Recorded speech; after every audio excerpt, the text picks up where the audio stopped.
Assalamualaikum warahmatullahi wabarakatuh. Apa kabar anak ustaz sekalian?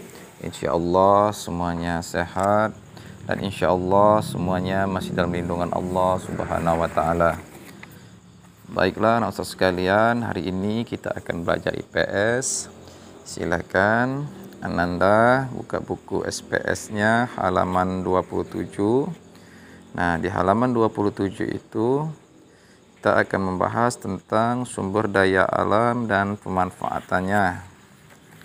Nah, yang pertama yaitu penggolongan sumber daya alam. Nah, apa itu sumber daya alam? Sumber daya alam adalah segala sesuatu yang ada di alam dan dapat dimanfaatkan untuk memenuhi kebutuhan manusia. Jadi itu yang dimaksud dengan sumber daya alam. Nah, berdasarkan ketersediaannya, sumber daya alam ini dapat dibagi menjadi dua jenis, yaitu sumber daya alam yang dapat diperbaharui dan sumber daya alam yang tidak dapat diperbarui. Nah, sumber daya alam yang dapat diperbarui ini adalah sumber daya alam yang dapat dihasilkan kembali melalui kegiatan pelestarian.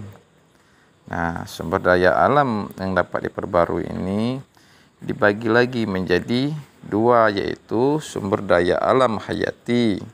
Nah, sumber daya alam hayati ini yaitu sumber daya alam berupa makhluk hidup, contohnya hewan dan tumbuhan. Nah, sedangkan sumber daya alam non hayati ini yaitu sumber daya alam berupa benda tak hidup.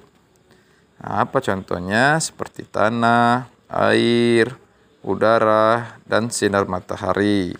Itu merupakan contoh sumber daya alam non hayati. Yang selanjutnya yaitu sumber daya alam yang tidak dapat diperbarui. Nah, apa itu sumber daya alam yang tidak dapat diperbarui?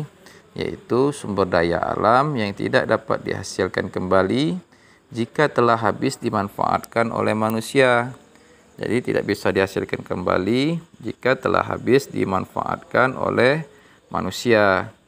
Nah, sumber daya alam yang tidak dapat diperbarui ini dibagi menjadi tiga, yaitu sumber daya alam energi, sumber daya alam mineral, logam, dan sumber daya alam mineral non-logam. Nah, yang kedua yaitu persebaran sumber daya alam di Indonesia. Nah, Indonesia merupakan negara yang memiliki beragam sumber daya alam yang tersebar di seluruh wilayah Indonesia. Nah, persebaran sumber daya alam di Indonesia ini dapat dibagi menjadi dua, yaitu persebaran hasil tambang dan persebaran hasil bumi dan laut. Nah, yang pertama yaitu persebaran hasil tambang.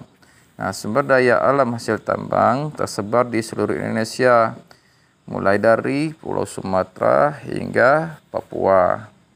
Nah, sumber daya alam hasil tambang ini memiliki berbagai manfaat, antara lain sebagai bahan dasar bangunan, bahan bakar kendaraan bermotor, dan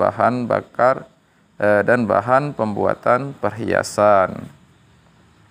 Nah, yang kedua yaitu persebaran hasil bumi dan laut. Nah, jadi persebaran hasil bumi dan laut ini ada bagiannya. Yang pertama yaitu persebaran hasil pertanian. Apa contohnya? Seperti padi, kedelai, dan jagung. Nah, yang kedua yaitu persebaran hasil perkebunan. Nah, contohnya seperti teh, tebu, dan kopi. Yang ketiga yaitu persebaran hasil peternakan. Nah, hasil peternakan ini contohnya seperti sapi, kambing, dan ayam. Yang keempat yaitu persebaran hasil perikanan. Nah, contohnya yaitu perikanan pantai, perikanan laut, laut dalam seperti tuna dan cakalang, dan perikanan darat. Nah, yang kelima yaitu persebaran hasil hutan. Apa saja contohnya? Seperti kayu jati, kayu meranti, dan kayu akasia. Nah, itulah anak-anak sekalian penjelasan dari Ustadz, yaitu mengenai penggolongan sumber daya alam dan persebaran sumber daya alam yang ada di Indonesia. Semoga penjelasan Ustadz ini bermanfaat untuk anak sekalian dalam menjawab portofolio yang telah Ustadz berikan. Ustadz akhiri. Assalamualaikum warahmatullahi wabarakatuh.